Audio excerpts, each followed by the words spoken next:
What's up, y'all? It's your girl, Sakina, and I'm back for another review. This is my review for The Chi. This is season 4, episode 4. I know I'm late, y'all. I was tired yesterday, and I know I wrote on my community tab that it was going to be up by tomorrow, but then as the day progressed, I was like, oh my gosh, I'm so tired, and then my hair wasn't done, and it was wash day, so I was just like, you know what, I'm not gonna do it.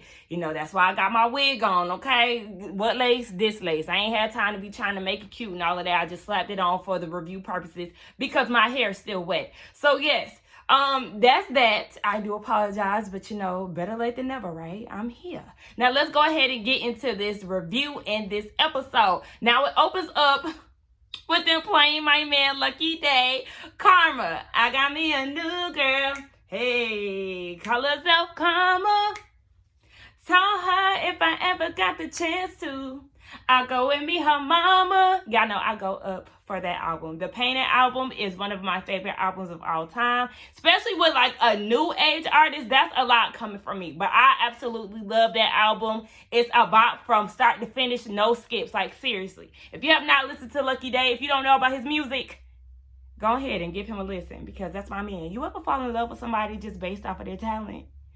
That's where we at with it. But nonetheless, it starts off playing Karma, and we see that Tiffany is getting her life, okay? She is getting her soul snatched from Dante, okay? We already know that he give good head according to her, right? So we see Emmett doing the same thing, getting head from a girl. And one thing about Emmett, his head is not in the game, okay? I said, oh, Emmett, it ain't no fun when the rabbit got the gun, huh? And all of a sudden, you know, you in this open relationship with your wife and you ain't really feeling this. He getting head from the girl and he playing with the cover that's on the couch, and she was like, you good? Like, are you here? The girl, he is not here. He really don't want this open relationship situation. So sorry, sis, he is not enjoying the head. Now we see later on him and Tiffany are at Smokey's, and she was like, look, we need to set some boundaries.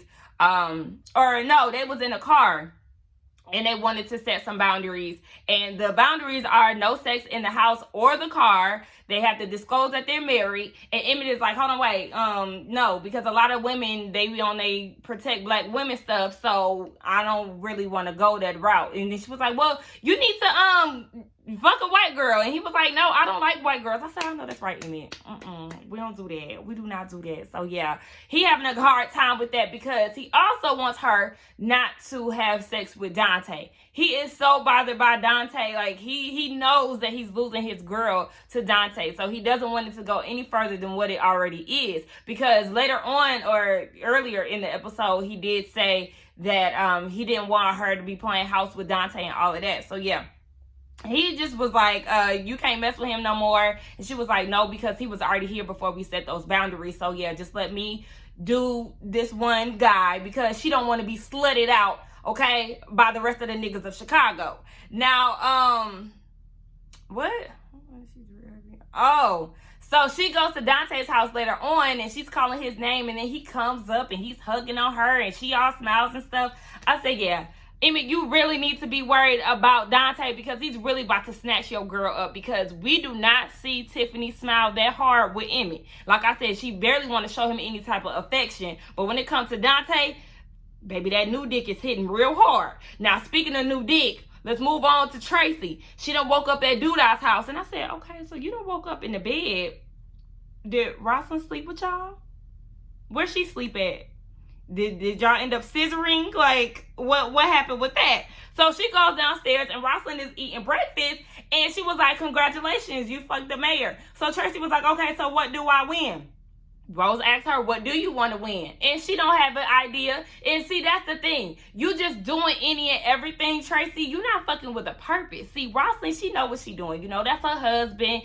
She has an end goal. What that end goal is, I don't know, but she always plotting and scheming. Whereas Tracy, she just, girl, your head is not in the game. Yeah, you done got you some new D and you don't even really know what to do with it. So she was trying to leave and Rose was like, I can't let you do that. No, I'm not trying to kidnap you. But apparently Blue Lives Matter because they are downstairs protesting. So now Tracy got to sit down and eat with Rosalind and hope that she don't try to eat her. I said, oh. Look, Tracy, you do not know what you got yourself into. Now later on we see that she is with Duda at the house, and he got her trying on dresses and all of this because she's going to be introducing him at this event. So she was like, okay, so why me and not Rosalind? Rose can't do it because he said her words don't mean nothing, whereas you that new cat, so I know you're going to try to come from a good place. So they basically using each other, and Tracy said that she wants to be seen and heard. I said, okay. I mean, I just feel like it's not going to go well with Duda and Tracy. Marcus already said it. Rose got her good eye on her, and I just feel like right now it's just an infatuation thing. Y'all just like the idea of something new, and I don't really see this going anywhere good. Let's just say that. Moving on to Kevin, we see that Dre and Nina are in therapy with him in regards to his drinking. We know he is a grown-ass man. He do what the hell he want to do. So Dre and Nina are not on good terms, but Nina said that she needs a break. She's tired. Kevin badass just always giving her a hard time, and he said that he wants one too. He feels like they're always on his back and they don't trust him. So the therapist is like, okay, so if they backed off, would you be trustworthy enough to come home, do homework, and all of that, and they don't have to be on your back as much? And he said, yeah. So, they said that they believe in him and all of that. Let's move on to Jake and Gemma, right? Duda is at the school trying to save Jake because of his interview he did with Gemma. They in trouble for that. So he doesn't have to apologize. But as Duda is in there talking to the principal, he apologizes to Gemma, and she said that she was glad that he told his truth. She always wants to see people mad because that prompts them to change. So Jake was like, Duda was like, you don't have to apologize, but the show is canceled. So Gemma is in her feelings. She being disrespectful. She cussing him out. She was like, so basically my show is ended up until racism is over. And we already know, baby, don't nobody know when racism is going to be over. So yeah, the principal was like, okay, so what happened to some ass whoopings around here? Because this little smart mouth shit ain't working. And Duda was like, we like to give them freedom of speech because it allows them to think on their own. I said, okay, go ahead. Now, Jake and Gemma, they're planning a walkout with some of their classmates, and they trying to get the word out there, but Kevin is against it. Jake don't like his mindset and was like, you sound like a runaway slave, but we all know that Kevin is trying to be on good terms with his parents. Now, Jake and Gemma, of course, they're on the same team when it comes down to it, and Kevin was like, okay, so if somebody called the cops, we ain't gonna be able to afford to get bailed out. Whereas you, on the other hand, Gemma, your daddy can pay for that. So I said, oh, well, I guess you ain't miss her that much because, look, y'all still on the same type of situation that y'all was on before. Remember last week he was sending her all them text messages and she was leaving him on read. So Gemma tells Jake that she appreciates the help, and Kevin sees them, so he walks up and asks if they need help. And Gemma was like, I thought you didn't want to get in trouble. And he said, man, I can't be on the front lines with y'all, but, he trying to help. And they don't feel him, basically. They giving him the cold shoulder. And my whole thing is, Jake, what is your pressure about? Like, I get it. You want your homeboy to, be a part of the revolution, according to Gemma. And at the same time, it's like, I understand where Kevin is coming from. Like, he trying to behave and do right by his parents and all of that. But then, like my mama said, if you don't stand for something, you'll fall for anything. So it's kind of like a toss-up. Like, I can't necessarily get mad at him for not wanting to do it because Kevin is going through a lot. We know that whole cop situation has traumatized him, and, it's led him to drinking and lashing out, acting out, and all of that. So it's just, I don't know. Him and Jake are built different. So I just feel like they need to let him go through his own process.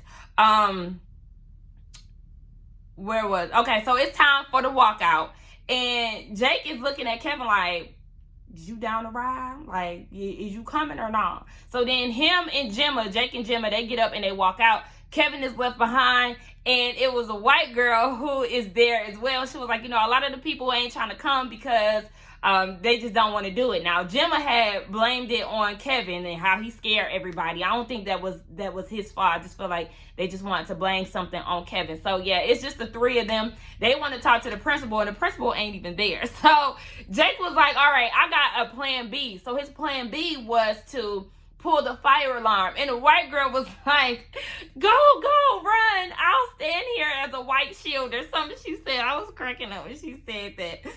But I noticed that Gemma and Jake ran out, and Gemma was leading the way holding Jake's hand. I said, See, this is the problem right here. Like, y'all getting a little too comfortable for me. Y'all crossing way too many lines. So they want to figure out what they're going to do now that they done pulled this fire alarm. They don't want to go home yet because they'll get in trouble by their parents. And I said, oh, so it's funny that y'all want to roam the streets to prevent from getting in trouble, going home early. But when Kevin did it, it was a problem. Okay. So Gemma never had a fish sandwich, so they're going to get one of them. We see Kevin, he has Smokies and he's down and out. He's depressed because, like I said, Gemma keeps leaving him on red. Now, Papa is like, I mean, how many times you gonna let your queen down? I mean, the thing is, you don't have her back. So he was like, the one time I want to do something for me, she want to ghost me. And Papa was like, I think y'all should come on the podcast. You know, y'all could help heal some other people, you know, give an example of healing. And he said that Kevin got all this pent up anger, in which he definitely does. So we do see that Papa gets on live to help Kevin. And he kind of coaching him through his apology with Gemma. And it was funny as hell at the end because he was like, I mean, come on, man. You sounding a little desperate. And that's exactly how Kevin was feeling. Like, you know, I do feel a little desperate. So then we see that Gemma and Jake, they eating a fish sandwich. And she get this lash on her eye. And Jake decides to pick it off her face. And now she has to make a wish. So he holds the lash and she blows it. And he was asking, okay, so what did you wish for? And he was like, oh, you never mind. You know, I have an idea of that. So then she grabs his face and she kisses him. And then Jake takes it a step further and says, well, damn, I thought you wished more than that. I thought you wished that I was your man. Excuse the hell out of me? Oh my gosh, it was just so disrespectful. Then they start kissing some more. And I'm just like, we already know that Gemma got that Delilah spirit on her, okay? We already felt that energy coming from her. But, you know, Jake, you hated her, remember? You didn't like her. You felt like Kevin was being a sap, and all of a sudden, you want her to be your girl? Where did this energy come from? I know y'all connected over y'all hate for the police and racism and all of that, but it's really Jake for me. Like, where is your loyalty, sir? That is your friend of many years. Gemma just got here. And like I said, you hated her this entire time. Now, all of a sudden, you want to think about y'all being together. Like, oh my gosh, it just really upset me. It really upset me. And I was upset because it was dark outside. This is way past school hours. Y'all asses should have been in the house by now. Like, ugh, this whole thing just irritated me. Like, you raggedy son of a bitches. So we see that Kevin got him some flowers for Gemma and he's calling her. She's not answering. They finally leave the fish place or whatever, and Gemma's like, oh my gosh, it's Kevin, he's calling, so what do we tell him? And Jake was like, I mean, I don't know, you kiss me. And she was like, you kiss me back. So she gets mad and she walks off. I don't condone this bullshit. Like, moving on, we see Amani. She is at the store and she meets up with the girl that was at the barbershop last week. And they have a plan to get her out of there. She gives her a burner phone and she was like, look, meet me here and we gonna get you somewhere safe. Now, we see that Amani is waiting on her that night and the girl never shows up. She calls her and everything and the girl just never shows up. So Amani goes to the community protection offices where Trig and Tracy reside. And she addresses Tracy and was like, look, I feel like you ain't doing enough. You ain't trying to help the girls that are sold into sex trafficking. And I got a problem with you. Tracy said that she had been trying to get the trap house rated for years. Just because it's not being broadcast doesn't mean that it's not being done. So they sit down and Tracy, not Tracy, but Amani is like, I feel like you need to do more. So Trig interjects and was like, what are you doing here? And she was like, I'm trying to get the girl saved. And Trig was like, okay, so that's why you was out late last night? Yes. So then Trig reiterates again that those girls are not being held against their will. And at this point, Amani want to fight. She was like, you've been to that trap house. You know what it looked like. I said, I know that's right. You put your emotions in it and you check your nigga because he is stepping out of line. Like, no, you already know it's not that easy. Just like I said in my last review. So she was like, you better handle it quickly because he wants to handle it silently. And she was like, you better handle it. If not, I'm about to be speaking real loud. I said, I know that's right. Save the girls, Amani. Like, I really, really love her. I love the emotion that was portrayed in this scene. Like, I love Imani. She's one of my favorites. I said I love her. She ready to beat her nigga's ass to save the girls. Now we see that Trig pulls up to Nook's house. I know it's Nook, but for some reason I like to say Nook. Like I know it's Nook, like Nook if you buck, hood nigga shit, but none of this. He pull up and he asking where the girl at, and Nook was like, okay, yeah, I know exactly why you here, and you need to tell your girlfriend to mind her damn business. So, guns are being pulled out and all of that, and we later on see that Trig got home and he tells Amani that the girl passes away. They found her body somewhere, and I don't know if Nook killed her or what, but yeah, she's passed, and Amani don't want nothing to do with him because she's sick. Like, she was really trying to save the girl, and it led to the girl being dead. Now, let's move on to Keisha. We see that she's interviewing another family. The family can't have kids of their own, so they have adopted a few other children. And Keisha, when she come with these questions, she's real cold. She's not really nice. And the family was about to leave, and the guy was like, oh, well, you're already doing a godly thing. And she was like, what do you mean? He was like, well, you already did a godly thing by not killing your baby. And she was like, God didn't have nothing to do with that. And I think Keisha is questioning God because of the things that happened to her. So she was like, yeah, God didn't have nothing to do with that. So, it's basically a wrap for y'all. Like, no, she don't want her kids to go with an overly religious family. So she sit down with Tiff, and she basically expresses how she felt about that family. She wants her kid to be free. She don't want them to be pinned down and restricted and all of that because of the Bible thumpers. Tiffany was telling her about the situation with her and Emmett Jr., all of that, and she don't even know what her kid is. I said, okay, mother of the year. Like, we was already introduced to you as a sorry-ass mom, and the fact that you don't know where your son is right now, that's a problem. So, she tries to tell them Tiffany tries to tell Keisha about the issues that her and Emmett are going through, and Emmett interrupts. So this is when they go to the back of Smokey's, Tiffany and Emmett, and they was arguing about Emmett messing with some girl that she used to work with that got beef with her and always used to start these rumors, and this is where they started to set the boundaries. Keisha, she shows up to Octavia's workplace, and she's asking the receptionist, what do you know about Octavia? She doesn't really know much about her because she is private, but she knows that she's a good person. She always greets her with a smile. She helped with her mama's funeral, and she's always good with birthdays. So Keisha is exploring the office,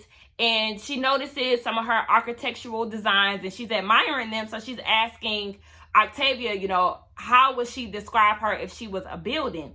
Because Octavia said that it's her job to take rubble and make it beautiful. So she was like, okay, if I was a building, how would you describe me?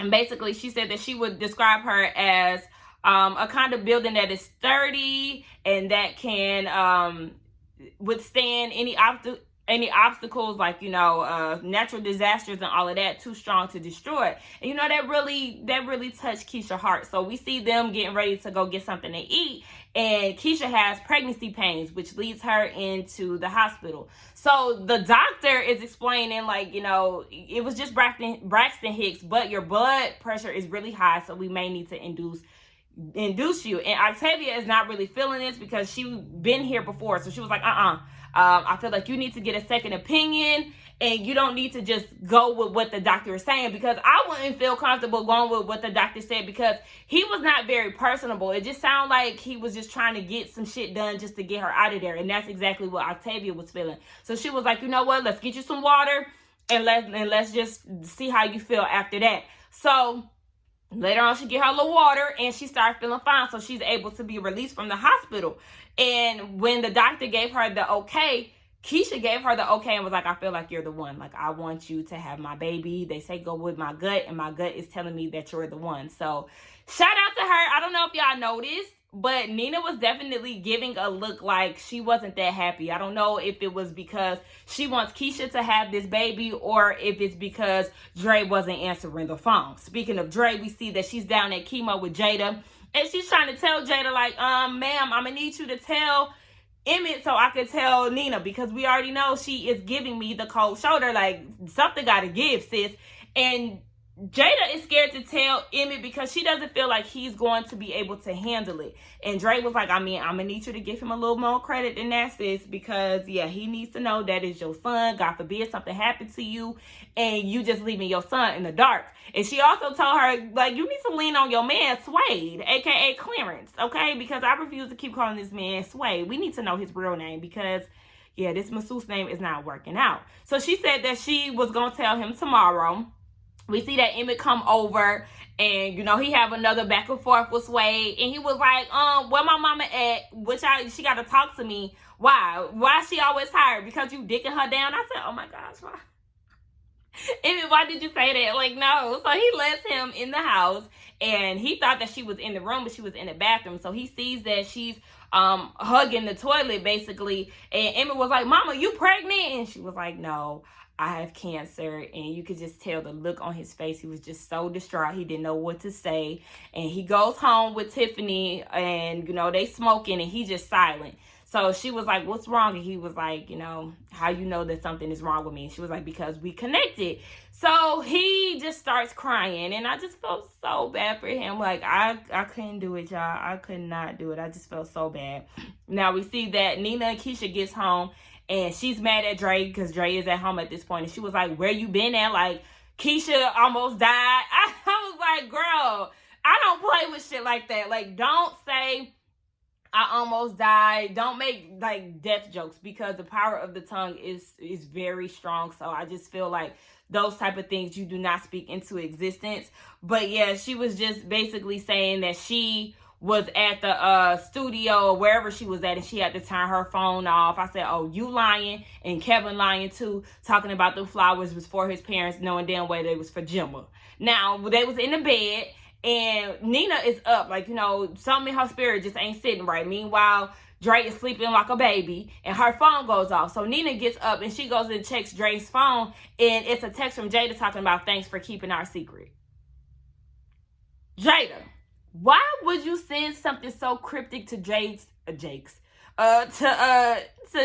phone? Like, if you have a secret or something like that, or if you have a partner, I feel like Jada should have been on some, like, I told Emmett type of thing instead of thanks for keeping our secret. Because, yeah, if Nina got a hold to the phone, which she did, it allows her to assume things and to create a story. I don't feel like anybody should be making those type of cryptic messages to friends and relationships and stuff like that. So that annoyed me. So now we know that Nina is going to be feeling some type of way towards Jada. I mean, Emmett knows now, so you might as well just go ahead and tell. But anyway, that was my thoughts on the episode. I really did enjoy it. I really did. It was a good episode. Next week is going to be the episode that we seen in the beginning where Duda gets shot, Keisha had a baby, Jake and Gemma get caught by Kevin. It's going to be a good one, y'all. I can't wait. I cannot wait. But let me know what y'all thought about this review as well as the episode. Let's get down in the comments and talk. Don't forget to like, comment, and subscribe to my channel. And I will see y'all in the next one. Bye.